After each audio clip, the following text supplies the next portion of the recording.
we are going to Mekelle.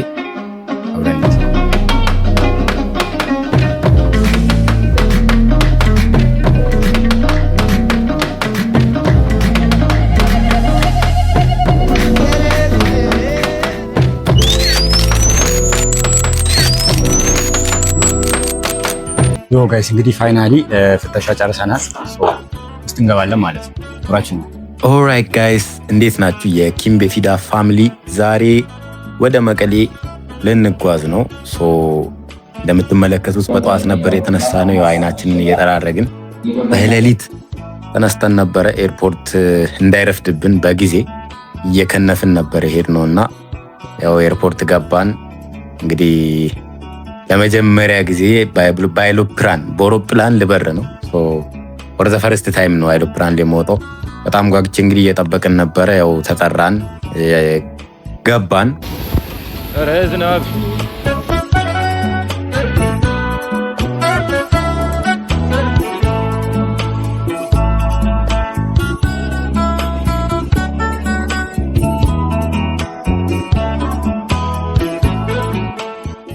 ደን ገብተን ፕሌን ውስጥ እያለን ግን በአየር መዘጋጋት ምክንያት መሄድ አትችሉም ተባለ። አዝናናል በእውነት አክቹሊ መንገድ አያስኬድም ነበረ እና በጣም ደመናማ ስለነበረ እንግዲህ ከምትከሰከሱ እዚሁ መሬት እያላችሁ ተከስከሱ አሉን እና አስወረዱን። ያው ተቀምጠን ቆየን ማለት ነው። ኦልሞስት ሌሊት 12 ሰዓት ላይ 1 ሰዓት ላይ ሊነሳ የነበረ ፍላይት ኦልሞስት እስከ ቀኑ 8 ሰዓት ድረስ ተራዘመብን። ድብርብር አለን። ወይስ እንግዲህ ወዘር ጥሩ ስላለመ ቀርተናል መሄዳችን። እስኪ የተወሰነ ጠብቁ ተብለናል፣ ጠብቀን እንሄዳለን። ጋይስ ፍላይታችን ተራዘመ እስከ 8 ሰዓት። እንግዲህ እዛው እየተጋደምን እየተንከባለልን ቆየንና ያው 8 ሰዓት እስኪደርስ ምግብ እየበላን ላይታች እያለን እኔ ደግሞ በእኔ ቤት እያነበብኩ ያው ጭንቄ አሪፍ እንደሆነ ታውቃላችሁ። እያነበብኩ ምናምን ቆየንና ወጣን። ላይታችን እንግዲህ ተነሳ። በዛ ሰዓት አትሄዱም አልተባልንም። እንግዲህ ተፈቅዶላችኋል። እኔ እንግዲህ እንደ ጆን ዳንኤል አልወርድም የዳል ብላችሁ አይደል እንደ ጫናችሁኝ ልል ነበረ። ግን እንደ ጆን ዳንኤል መሆን ስላልፈለግኩኝ በጊዜ አፌን ዘግቼ በረንደር ነው እንግዲህ ልንገባ ነው መቀለ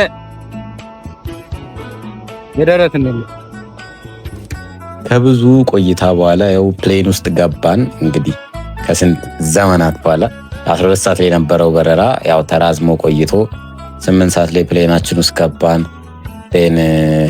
በነገራችሁ ላይ ያው ለመጀመሪያ ጊዜ ነው ያው እንደዚህ አይሮፕላን ላይ ስቀመጥ።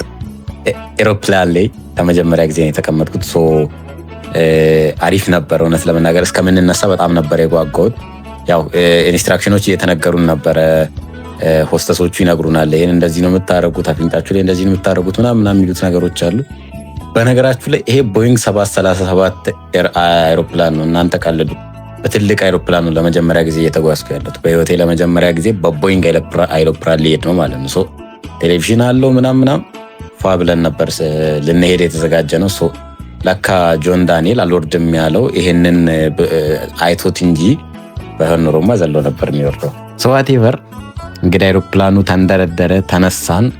ያው እንደምትመለከቱት አዲስ አበባን ከላይ ያየናት ነው። ኢትዮጵያን ከላይ ማየት ጀመርኩኝ ፎር ዘ ፈርስት ታይም ማለት ነው።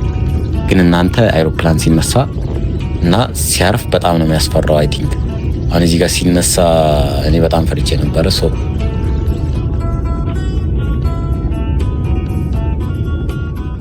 ከላይ ሆኜ ሰፈሮችን ማየት ጀመርኩ። ኮየ ፊቼ እየታየች ነበረ ሰፈሬ ቤቴ ያው እና እያልኩ ነበርና እውነት ለመናገር በጣም ደስ የሚል ቫይብ አለው።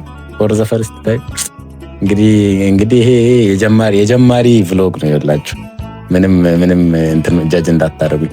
ዶን ከቨር የቡክ ባይት ጀጅ ይባላልና ጀጅ እንዳታረጉ። ዋቴቨር እንግዲህ ወጣን። ወደ 1 ሰዓት ከምናምን ነበር የተጓዝ ነው።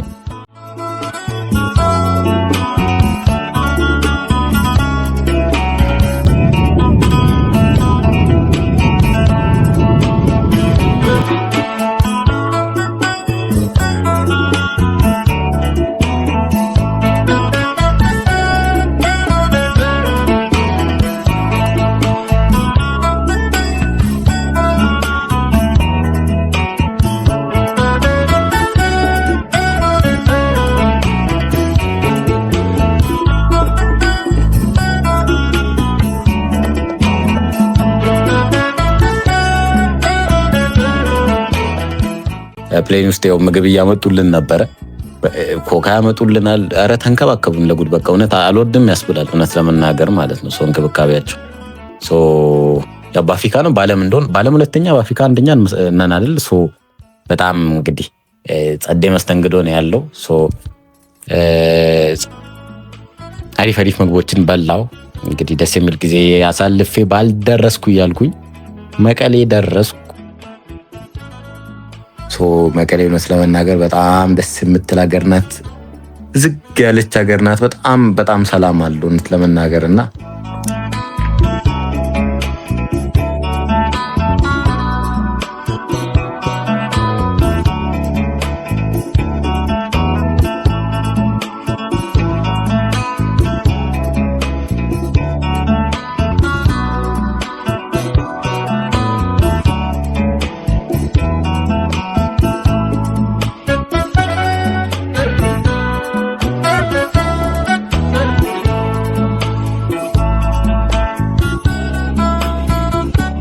ወርደናል። እንግዲህ ጋይስ መቀለ መጥተናል።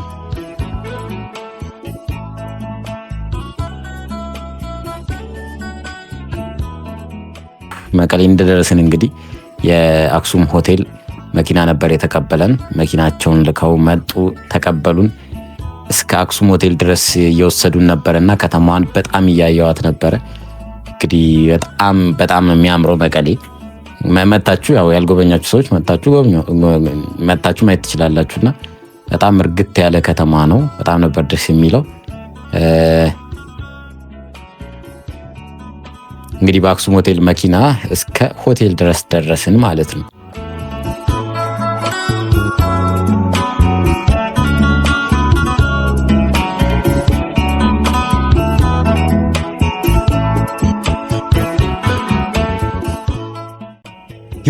ፋይናሊ ደረስን።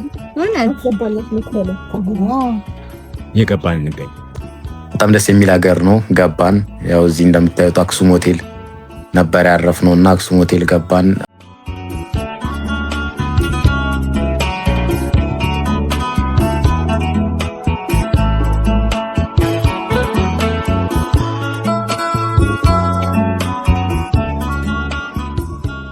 ዮ ጋይስ ፋይናሊ መቀለ ደርሰናል። ዊ አር ሂር። ወደ ክፍላችን እንሄዳለን። እንግዲህ ሩም ደረስን። እንግዲህ ሩሙን ብታዩት እንዴት አባቱ እንደሚያምር ሉክ ኤቭሪቲንግ በጣም ነበር የሚያምረው። ለመጀመሪያ ጊዜ ነው እንደዚህ አይነት ሆቴል ሳርፍና በጣም ደስ የሚል ሩም ነበረ ያረፍኩት። እንግዲህ አክሱም ሆቴል በጣም ነው የምናመሰግነው። እንደምትመለከቱት ሩማችን ይህንን ይመስላል። ቲቪ ምናምን አለው። ዩ ጋይስ ፈርስት ዴይ ኢን መቀሌ ፋያለን ነው። በጣም ደስ ይላል ብቻ ሀገሩ። አክቹሊ እዚህ የመጣሁት አንድ ንግግር ለማድረግ ነበረ። ስለ እኔ ጀስት እዛ ስፓይና ቢፊዳ ኬዝ ያላቸው ልጅ ያላቸው እናቶች አሉና እናቶች በተሰበሰቡበት ንግግር ለማድረግ ነበረ የሄድኩት። እንደ አጋጣሚ ግን ፍላይቱ በመራዘሙ ምክንያት ምን ሆንኩኝ ቀረ ማለት ነው፣ አመለጠኝ ማለት ነው። በስተመጨረሻም እንግዲህ የሄድኩበትን ነገር እንግዲህ በፍላይቴ ምክንያት አይቀራትም ብዬ የትግራይ ክልል የጤና ጥበቃ ሚኒስተሩን አገኘው። አይደር ሆስፒታል መቀሌ ገባውና የተወሰነ ያህል ኬዞችን አይቼ እዚህ ጋር ስለ ኬዙ እየተወያየን ነበረ። ፎቶ ተነሳን። ይሄን የመሰለ ቭሎግ ነበር የወለኩት። ይሄ ማይ ፈርስት ቭሎግ ነው። በዚህ አይነት ቭሎጎችን እንድሰራላችሁ ከፈለጋችሁ ከታች ያለችውን ሰብስክራይብ የምትለዋን በተን እና ላይክ የምትለዋን በተን መንካት እንዳትረሱ። ወዳችኋለሁ። ኪም በፊዳ እስካልሞትን ድረስ የትኛውም ህመም መጨረሻ አይደለም። ሌትስ ጎ